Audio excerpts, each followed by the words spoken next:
അമ്മാസ് കിച്ചണിലേക്ക് സ്വാഗതം. ഇന്ന് നമുക്ക് ബീഫ് തോരൻ തയ്യാറാക്കാം.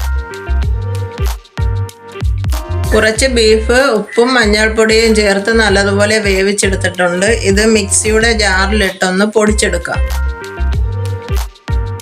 പാൻ ചൂടാക്കി എണ്ണ ഒഴിച്ച് കടുക് പൊട്ടിക്കാം. ഇതിലേക്ക് 5-6 ഉഴുന്ന് പരിപ്പ് കൂടി ചേർത്ത് കൊടുക്കാം. വറ്റൽമുളക്, കറിവേപ്പില, ജിഞ്ചർ ഗാർലിക് പേസ്റ്റ്, 3-4 ചെറിയ ഉള്ളി ചെറുതായി അരിഞ്ഞത്, ചെറിയ 2 സവാള ചോപ്പ് ചെയ്തത്, 3-4 പച്ചമുളക് ചെറുതായി അരിഞ്ഞത് കൂടി ചേർത്ത് ഇത് നല്ലതുപോലെ ഒന്ന് വഴറ്റിയെടുക്കാം. ആവശ്യത്തിന് ഉപ്പ് ചേർത്ത് കൊടുക്കാം. ഉള്ളി വഴണ്ടതിന് ശേഷം പൊടികൾ ചേർത്ത് കൊടുക്കാം.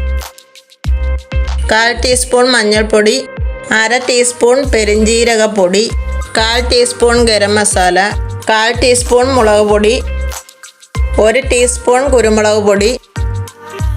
ഇതെല്ലാം കൂടി പച്ചമണം മാറുന്നിടം വരെ ഒന്ന് വഴറ്റിയെടുക്കാം.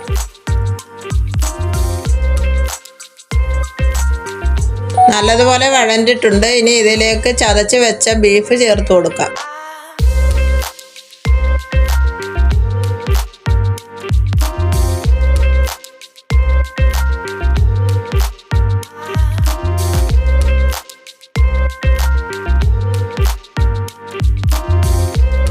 എല്ലാം കൂടി മിക്സ് ചെയ്തതിന് ശേഷം 5 മിനിറ്റ് അടച്ചു വെച്ചൊന്ന് വേവിക്കാം.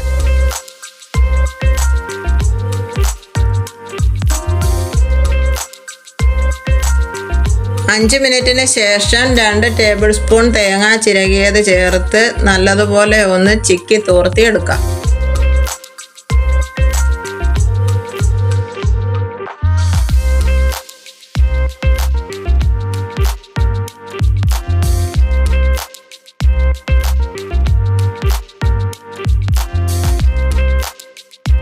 അടിപൊളി ബീഫ് തോരൻ റെഡി ആയിട്ടുണ്ട്.